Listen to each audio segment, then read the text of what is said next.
আজকের ভিডিওতে আমরা দেখব মেনোরজিয়ার ট্রিটমেন্ট অর্থাৎ কি হেভি মেনস্ট্রুয়াল ব্লিডিং অর্থাৎ বা মানেটা কি যে অনেক মেয়েদের বা মহিলাদের কি হয় যখন পিরিয়ড চলে তখন প্রচুর পরিমাণে রক্ত বেরিয়ে আসে অথবা কি যে পিরিয়ডে যে রক্ত টাইমিংটা আছে 3 থেকে 5 দিন তার থেকে বেশি গিয়ে 7 থেকে 8 দিন পর্যন্ত বা 10 দিন 15 দিন পর্যন্ত রক্ত বেরিয়েই আসে বেরিয়েই রক্ত বইতেই থাকে ঠিক আছে। সেটাকেই বলে মেডিকেল টার্মে মেনহর্জিয়া বা আমরা এরকম বলি কি হেভি মেনস্ট্রুয়াল ব্লিডিং বা হেভি পিরিয়ড ব্লিডিং মানে পিরিয়ডের সময় প্রচুর পরিমাণে রক্ত যাওয়া বা নর্মাল যে আছে 3 থেকে 5 দিন তার থেকে না গিয়ে 7তম 8তম দিন 9তম দিন বা 10 12 15তম দিন পর্যন্ত রক্ত বেরিয়েই আসে সেটারই ট্রিটমেন্ট দেখবো। তার সাথে সাথে আমরা এটা দেখবো যে এটা কেন হয়, এর প্রপার ট্রিটমেন্ট কী আছে, সিমটম কী কী দেখা দেবে, কী কী আমাদের ফল ফ্রুট খেতে হবে, সেই সমস্ত জিনিসগুলো বা কী কাজগুলো অ্যাভয়েড করতে হবে সমস্ত কোনো কিছু ডিটেলসে আলোচনা করব। তাই আপনারা ভিডিওটা শেষ পর্যন্ত দেখুন। আপনারা দেখছেন বং ফার্মা, আমি ফার্মাসিস্ট ফিরোজ আলম। চলো শুরু করি। প্রথমে আমরা দেখব যে মেনোরজিয়া জিনিসটা কী আছে। What is menorrhagia? Menorrhagia is a heavy or prolong menstrual bleeding. ঠিক আছে, মেনোরেজিয়াটা কি যে হেভি মানে প্রচুর পরিমাণের, প্রলং মানে বেশি দিন পর্যন্ত চলবে, মেনস্ট্রুয়াল ব্লিডিং, মেনস্ট্রুয়াল মিনস হচ্ছে কি মাসিক বা পিরিয়ড তার যে ব্লিডিং হয় তার তো সেটা খুব বেশি বেরোবে নর্মালের তুলনায় এবং কি বেশি দিন পর্যন্ত হবে। Menorrhagia is a heavy menstrual bleeding or losing more blood than is a typical during menstruation. নর্মালের তুলনায় কি লুজিং মোর ব্লাড মানে বেশি বেশি করে ব্লাড বেরিয়ে আসবে এবং হেভি মেনস্ট্রুয়াল ব্লিডিং হবে। Period last for more than 7 days R considered heavy মানে কি 7 দিনের বেশি যদি চলে এই রক্তের পাতটা তখন সেটাকে কি মেনোরেজিয়া বা হেভি ব্লিডিং হিসাবে ধরানো হয়। মানে কি ইউজুয়ালি মেয়েদের 1 থেকে 5তম দিন পর্যন্ত গিয়ে বা 3 থেকে 5তম দিন পর্যন্তই ব্লিডিং হয়। যখন এটা 7তম দিন ক্রস বা 7 দিন বা তার বেশি হয়ে যাবে, ক্রস করে যাবে, ব্লিডিং হয়েই যাচ্ছে তখন সেটাকে কি বলা হয় মেনোরেজিয়া। এরপরে আমরা দেখব যে নর্মাল মেনস্ট্রুয়েশন সাইকেল কি। প্রথমত আমাদের জানতে হবে মেনস্ট্রুয়েশন সাইকেলটা কি নর্মাল। ঠিক আছে, মেনস্ট্রুয়েশন সাইকেল হচ্ছে কি একটা মেডিকেল টার্মে 28 দিন +- 2 ডেজকে নর্মাল মেনস্ট্রুয়েশন সাইকেল বলা হয়। তো প্রথম যেটা আছে 1 থেকে 5তম দিন এটা হয় ব্লিডিং পিরিয়ড মানে এটাকে মেনস্ট্রুয়েশন বলে।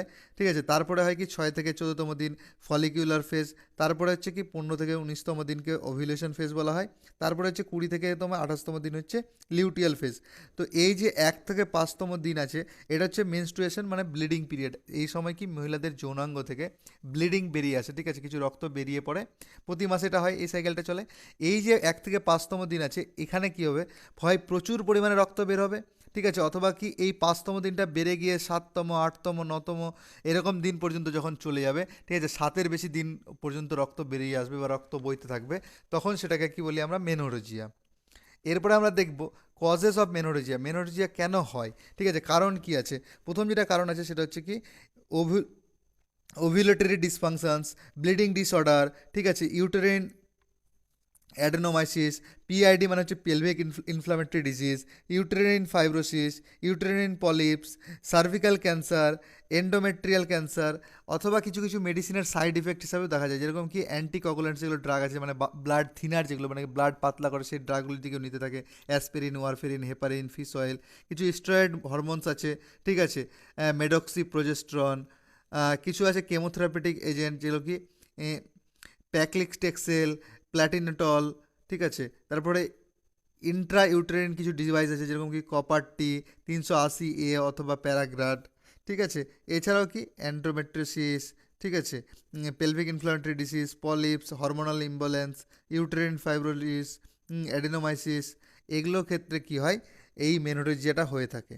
এরপরে আমরা দেখব লক্ষণ কী কী আছে, সিমটম অফ মেনোরেজিয়া।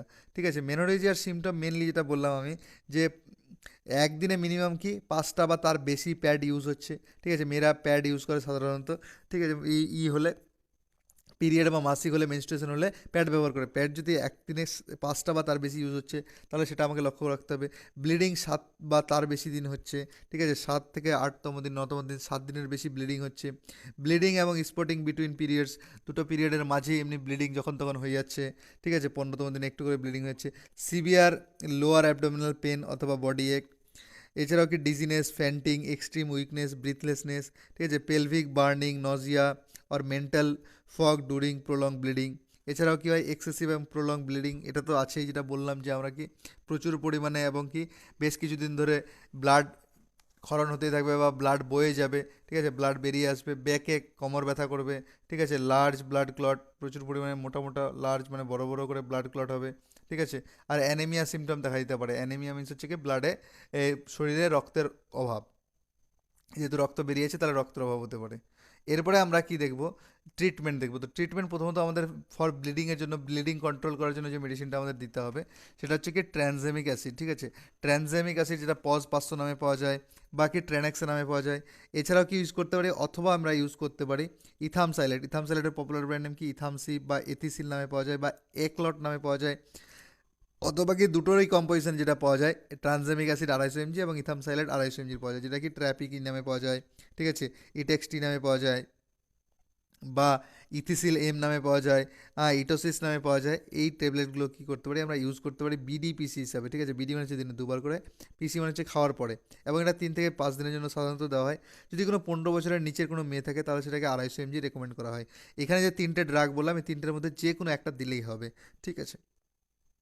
এরপরে যদি সে পেশেন্টের বা সেই মহিলা বা মেয়ের অ্যাবডোমিনাল ক্র্যাম্প করে বা পেন করে, ঠিক আছে, মানে যে পেটে ব্যথা বা ক্র্যাম্প হচ্ছে, মোচড় দিচ্ছে, তাহলে সেক্ষেত্রে যে মেডিসিনটা আমরা ব্যবহার করবো সেটা হচ্ছে কি ডোট্রাভেরিন 80 mg প্লাস মেফেনেমিক অ্যাসিডের 250 mg কম্পোজিশনে যে মেডিসিনটা পাওয়া যায়, এটা কি ড্রটিন এম নামে পাওয়া যায়, বা কি ড্রোফেম নামে পাওয়া যায়, বা ড্রোট্রাকাইন এম নামে পাওয়া যায়। বা এখানে চাইলে আপনারা প্লেন কি ডোট্রাভেরিনটা ইউজ করতে পারেন 40 mg বা 80 mg, যেটা ড্রটিন নামে আসে, ঠিক আছে। ডটেন ট্যাবলেটটাও আপনারা ইউজ করতে পারেন, অথবা কি ডাইসাইক্লোমিন প্লাস প্যারাসিটামল কম্পোজিশনে যা আছে, মানে কলিম্যাক্স যা পাওয়া যায়, বা সাইক্লোপাম নামে পাওয়া যায়, বাকি কোলিনল নামে যা পাওয়া যায় সেটা। অথবা আপনারা চাইলে এখানে প্লেন ডাইসাইক্লোমিন প্লাস মেফেনেমিক অ্যাসিড, মানে যেটা আপনারা মেপটাল স্পাস নামে পাওয়া যায়, মেপটাল স্পাস বা স্পাসমোলার পি নামে পাওয়া যায়, ঠিক আছে, সেটাও ব্যবহার করতে পারেন। আপনারা নিজেদের সুবিধা মতো বা নিজেদের অ্যাক্সেসিবিলিটি হিসাবে যে কোনো কিছু রেকমেন্ড করতে পারেন, বা ডক্টররা রেকমেন্ড করে থাকেন, ঠিক আছে। ডোজ থাকে কি এসওএস যখন ব্যথা করছে তখন, অথবা বিডি, বিডি মানে হচ্ছে দিনে 2বার করে, টিডিএস মানে হচ্ছে দিনে 3বার করে পর্যন্ত দেওয়া যায়, এবং এটা পিসি রেকমেন্ড করা হয়। পিসি মানে হচ্ছে কি খাওয়ার পরে, ঠিক আছে, এবং এটা 3 থেকে 5 দিনের জন্য রেকমেন্ড করা হয়, মানে যতদিন অবধি ব্লিডিং হচ্ছে বা যতদিন ক্র্যাম্প থাকে সাধারণত এরকম ভালো হয়ে যায়, বা প্রয়োজন থাকলে আরও বেশি দেওয়া হয়। এরপর হচ্ছে কি আমরা যেহেতু বললাম যে মেনোরেজি আমার হচ্ছে কি এক্সেসিভ ব্লিডিংটা ক্ষরণ হবে, এক্সেসিভ রক্ত বেরিয়ে যাবে, তো সেক্ষেত্রে কি আয়রন ট্যাবলেট রেকমেন্ড করা হয়। আয়রন ট্যাবলেট আমরা জানি যে আয়রন ট্যাবলেটে কি থাকে ফেরাস অ্যাসকর্বেট এবং ফলিক অ্যাসিড, এর কম্পোজিশনে কী পাওয়া যায়, ওরোফার এক্সটি পাওয়া যায়, হেম্পার এক্সটি পাওয়া যায়, বা রুবিরেড নামে পাওয়া যায়। এখানে দেখুন ফেরাস অ্যাসকর্বেট এবং ফলিক অ্যাসিড লাগবে, এর সাথে সাথে যদি কি সাইনোকোবালামিন যুক্ত থাকে যেরকম এখানে আছে, বা জিঙ্ক যুক্ত থাকে, তাহলে সেটাও কোনো ব্যাপার নাই, কিন্তু মেন এই দুটো সল্ট এর সাথে যদি যেটাই থাকবে সেটা আরও বেশি ভালো কাজ করবে বা বোনাস ইফেক্ট দেখা দেবে। আর এটা খেতে হয় ওডিএইচএস। ওডি মানে হচ্ছে কি দিনে একবার করে, এইচএস মিনস হচ্ছে রাতে ঘুমানোর আগে, ঠিক আছে। ওডিএইচএস মিনস হচ্ছে রাত্রে ঘুমানোর আগে প্রত্যেকদিন একটা করে খাবে, এবং মিনিমাম 30 দিন খাবে। ম্যাক্সিমাম এটা 30 দিন থেকে নিয়ে 90 ডেজ, মানে এক মাস থেকে নিয়ে 3 মাস পর্যন্ত কন্টিনিউ করতে হয়, যতদিন না ব্লিডিংটা বা হিমোগ্লোবিন লেভেলটা বাড়ছে। এরপরে হচ্ছে কি হরমোনাল ট্যাবলেট। এখানে যেহেতু একটা হরমোনাল ট্যাবলেট আমাদের দিতে হবে, ঠিক আছে, হরমোনাল ইমব্যালেন্সের ক্ষেত্রে, তো সেক্ষেত্রে আমরা কি এখানে ইউজ করে থাকি নর্থ ইস্টার্ন ট্যাবলেট, ঠিক আছে, ডক্টর মশাইরা, যেটা রেজিস্ট্রন নামে পাওয়া যায় বা প্রিমলট এন নামে পাওয়া যায়। এটা ট্যাবলেটটা খাওয়ার নিয়ম হচ্ছে কি স্টার্ট করবে 5তম দিন পর্যন্ত, পিরিয়ড যেদিন হয়েছে সেদিন থেকে না, 5তম দিন থেকে স্টার্ট করবে, এবং টানা 21 দিন খাবে। 21তম দিন খাওয়ার পরে আবার গ্যাপ দেবে, আবার পিরিয়ড হবে, আবার পিরিয়ড হওয়ার পরে আবার 5তম দিন থেকে স্টার্ট করবে, আবার 21 দিন খাবে, এরকম করে 3টে সাইকেল চালাবে, ঠিক আছে। আর প্রত্যেক দিন একটা করে ট্যাবলেট খাবে, ওডি খাবে, ঠিক আছে। প্রয়োজন পড়লে এটাকে বিডিও দেওয়া হয়, ঠিক আছে, কারো কারো প্রয়োজন পড়লে টিডিএস পর্যন্ত দেওয়া হয়, তবে ওডি বা বিডি রেকমেন্ড করতে হয়, ঠিক আছে। তবে যদি এই ট্যাবলেটটা না থাকে তাহলে এখানে ক্ষেত্রে আপনারা যে কোনো কন্ট্রাসেপ্টিভ, ওরাল কন্ট্রাসেপ্টিভ যে পিলগুলো আছে সেটা ব্যবহার করতে পারেন, ঠিক আছে, যেমন কি চয়েস, ওভারএল, ওভারজি, ঠিক আছে, সুবিধা, খুশি, তারপরে যে কোনো কিছু আপনাদের নিজেদের সুবিধা মতো আপনারা ব্যবহার করতে পারেন। এছাড়াও যদি খুব প্রয়োজন বেশি মনে হয় তাহলে এখানে ক্ষেত্রে একটা ওরাল প্রোজেস্টেরন যে ট্যাবলেটটা আছে, মানে যেটা সাস্টেন সবথেকে পপুলার ব্র্যান্ড নেম, সেই সাস্টেনটাও ইউজ করা হয়। এরপরে একটা সাপোর্টিং ট্রিটমেন্ট হিসাবে খুব ভালো কাজ করে আয়ুর্বেদিকের হার্বসের মধ্যে পড়ে, সেটা হচ্ছে কি Ashoka cardial syrup. Ashoka cardial syrup দেখবেন জেনেরিকের বা এমনি নর্মাল অশোকা কার্ডিয়াল নামে পাওয়া যায়, বা যেগুলো একটু ব্র্যান্ডেড আয়ুর্বেদিক সিরাপ সেখানে কি বৈদ্যনাথের অশোকারিষ্টা নামে বা ডাবরের অশোকারিষ্টা নামে পাওয়া যায়। এটা প্রচুর ভালো ইফেক্ট দেয়, যে কোনো কিছু মেনস্ট্রুয়েশন বা ওভারেশন যেটা আমাদের মেয়েদের মহিলাদের আছে সেটাকে কিন্তু এরা উন্নতি করে, ঠিক আছে, এই হেলথটাকে ইমপ্রুভ করে, সেক্ষেত্রে খুব ভালো রেজাল্ট করে। সাপোর্টিং ট্রিটমেন্ট হিসেবে অবশ্যই এটা একটা রেকমেন্ড করবেন আপনারা যদি এরকম কোনো পেশেন্ট আসে।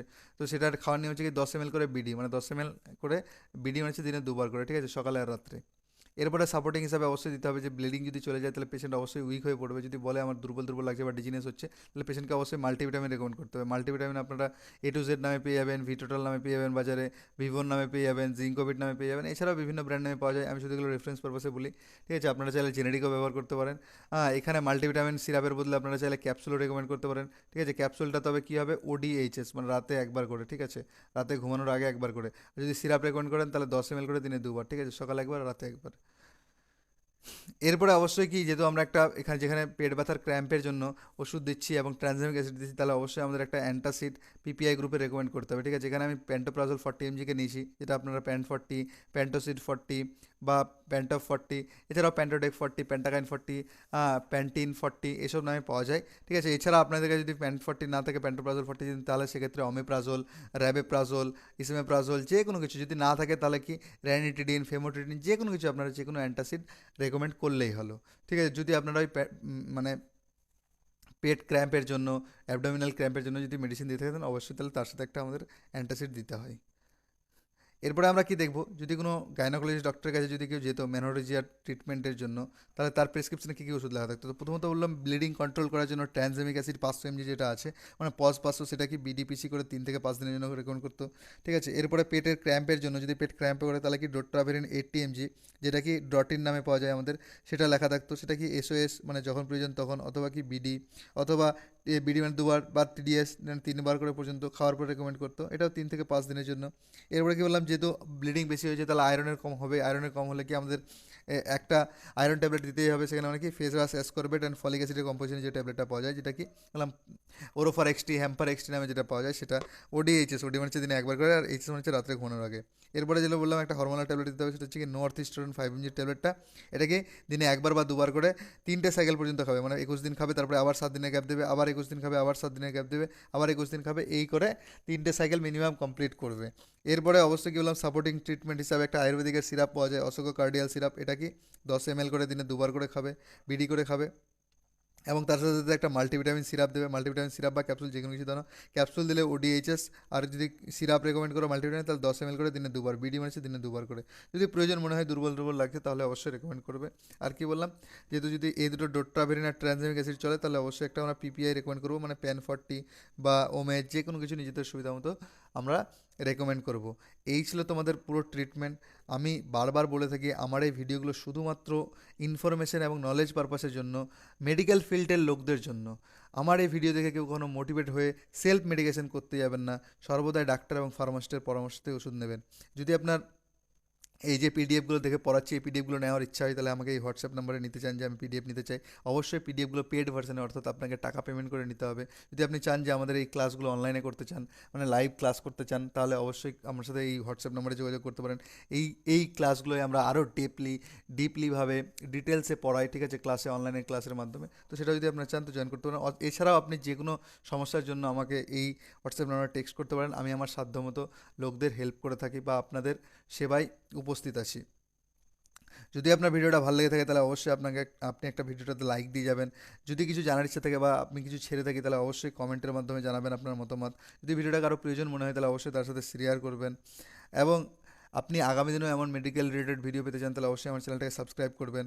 আর ভিডিওটা শেষ পর্যন্ত দেখার জন্য আপনাকে অসংখ্য অসংখ্য ধন্যবাদ। Thank you so much.